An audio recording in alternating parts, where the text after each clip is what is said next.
The movie opens as we see a rich woman named Athena who is joking around with her elite friends. In a group chat, Athena then tells them that they will soon be able to blow off some steam by hunting deplorable people at the manor. However, her friends ask her not to say such things over text, as it could be leaked, and they could get in trouble to a private jet where Athena unknown elf friends are heading somewhere. One of them, named Richard, speaks with a flight attendant and brags about eating caviar. She then proceeds to pour him some champagne when a big guy appears in the cabin in a dazed state as if he's been drugged. The big guy startles everyone. While he is confused about what the hell is happening and why he is here, an old man claims he is a doctor and asks him to lie down so he can help. The big guy is taken to a room where he begs for help one last time before dying.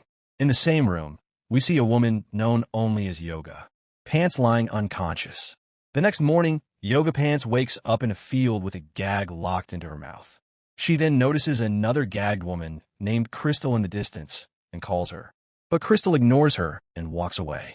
Meanwhile, Yoga Pants moves forward and notices they aren't alone. But there are several people here who are gagged and confused. There is a huge wooden box in the middle of the field, so a man approaches and tries to open it. Moments later, a little pig dressed in a shirt comes out of the box, which startles everyone. The man then enters the wooden box and soon pulls out an entire set of weapons, rushes to grab one. Meanwhile, Yoga Pants finds another piece of wood with a set of keys, so the group uses it to unlock the gags from their mouths. However, the movie takes a shocking turn when all of a sudden some people begin shooting at them from a distance, and many people die in the chaos. Yoga Pants and another man hide behind the wooden box, but the poor woman's head is soon blown off. The horrified man then tries to escape when he notices another woman impaled on a spike in a pit. She says that tomorrow is her birthday and begs for help. So, the man helps her get out. However, they can't get far before the man steps on a landmine and is blown to pieces. In this way, many people begin dying in horrific ways, such as being blown apart by grenades or struck down by arrows. Only a handful are now left alive, and they are still in grave danger. Amid the chaos, 3 people to survive the attacks and soon arrive at a gas station run by an old couple. They point a gun at the couple and demand to know where they are. So the terrified couple says they're in Arkansas. The survivor then grabs a phone to call 911 and explains everything to the operator. However, the operator seems strangely calm and says they will trace their location and be there soon. While waiting for help, a girl begins eating marshmallows from the store, but they turn out to be poisoned, which leads to her horrific death. This horrifies the other survivors, and soon the old couple draws their weapons and begins attacking them, which reveals that they're also part of the elite group running this deadly game. After all, the survivors are dead. The couple begins dumping the bodies in a back room and cleaning up the mess. However, the old woman notices a dead man wearing a wedding ring and feels guilty for killing that one. But her husband says that the man was a monster whose ancestors probably enslaved black people and oppressed them. Really? No, I made that up. Moments later, they are informed over the radio that another target, Snowball, is coming and she is unarmed so they can have fun with her. Soon enough, Crystal appears at the store and the old couple once again pretends to be innocent shopkeepers. However, Crystal remains surprisingly calm and asks for her cigarettes before paying the money. She doesn't say anything about the killing sprees and soon the couple gives her the change. However, Crystal notices blood on the note and asks where they are, to which the couple responds, in Arkansas. Upon hearing this, Crystal grabs the old woman and violently slams her against the table, saying that cigarettes in Arkansas only cost $6. She delivers a brutal punch to the old man and snatches his shotgun before blasting him to death.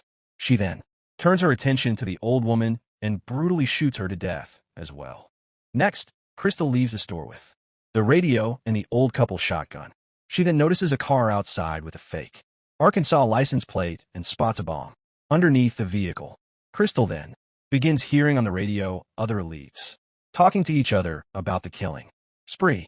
She realizes they are worried because the old couple is not responding, so they soon send a drone Crystal quickly hides herself, but someone shoots the drone, which makes the kidnappers realize that someone is listening to them, so they turn off the radio.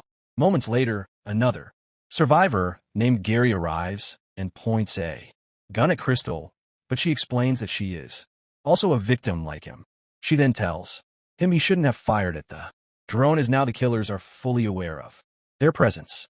Gary feels stupid, and the two frantically begin searching for a way out of that twisted place.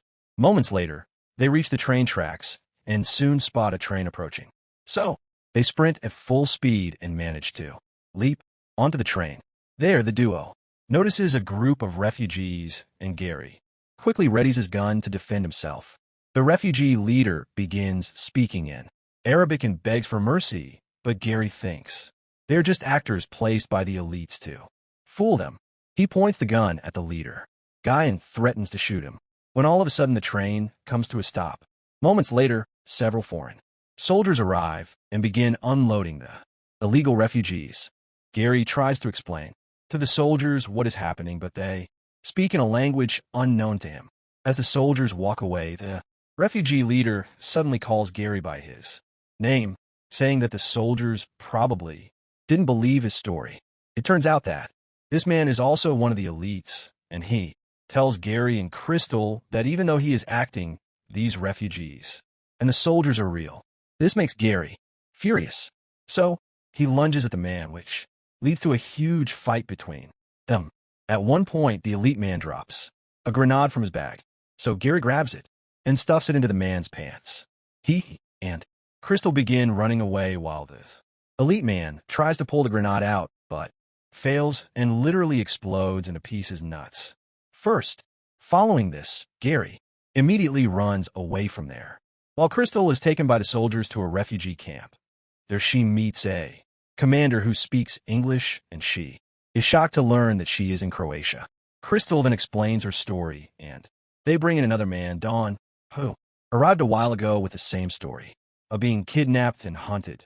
The commander agrees to call the U.S. ambassador, who will arrange for them to be taken back to the United States. Sometime later, a man from the U.S. Embassy arrives to pick the two up and drives them away from there. On the way, the two explain everything to him, and the shocked man assures them that he will do everything to track down the elite criminals. He then suddenly asks why they kidnapped these people, suggesting that they must have done something wrong in their lives to be chosen. Don insists he hasn't done anything bad. When Crystal suddenly kicks the ambassador out of the car with her feet, she then reverses the car and brutally runs the man over, leading to his death. Upon seeing this, a panicked Don scolds her for killing their savior. But Crystal opens the car trunk where they find the dead body of Gary, which proves that the fake ambassador was also part of the elite group. They also find a map of the hideout of these elitists. So they decide to go there and confront the criminals. At this moment, they come across the pig from the beginning of the movie. So they decide to take the animal with them as well. The scene then cuts to a bunker-like facility at night where all the elites are debating politics, climate change, curing AIDS, and other pressing matters. The IT seems like they are all engaged in philanthropic activities of that nature and want to make the world a better place for their protection. They also hired seasoned veteran named Sergeant Dale, who has been training them for months. Not long after, Richard steps outside to urinate when suddenly Don arrives with a pig and asks if the animal belongs to him. While Richard is distracted, Crystal silently sneaks up behind him and slashes his throat. The scene then returns to the bunker-like place where the elitists hear footsteps, so they grab their guns and get ready. Moments later, something appears from upstairs, so they quickly begin shooting, only to realize it was just a pig. A woman is distraught upon seeing 841, the innocent animal, dead, right when Crystal shows up and begins effortlessly killing them one by one.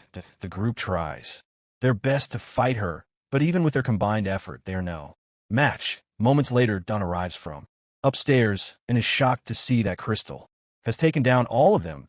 He also grabs a gun right when Athena who is somewhere else, speaks through the radio and asks Don if he managed to kill Crystal. Upon hearing this, Crystal is horrified that he is also part of their group that so she immediately holds him at gunpoint. Don, Halvet, claims he's innocent and doesn't know who's speaking to him through the radio, but Athena asks him to drop the act since Crystal knows everything. Don insists it's not true, but Crystal doesn't want to take any chances, so she shoots him dead. Next, Crystal approaches Sergeant Dale, who is on the verge of death, and they chat briefly, during which she reveals that she used to be in the military and fought in Afghanistan. The man tells her that she has won and asks her to go home, but Crystal refuses and asks him where the woman who spoke on the radio is. Dale refuses at first, saying she can't fight against Athena, who has been training for 8 months. But when Crystal begins torturing him, Dale finally reveals Athena's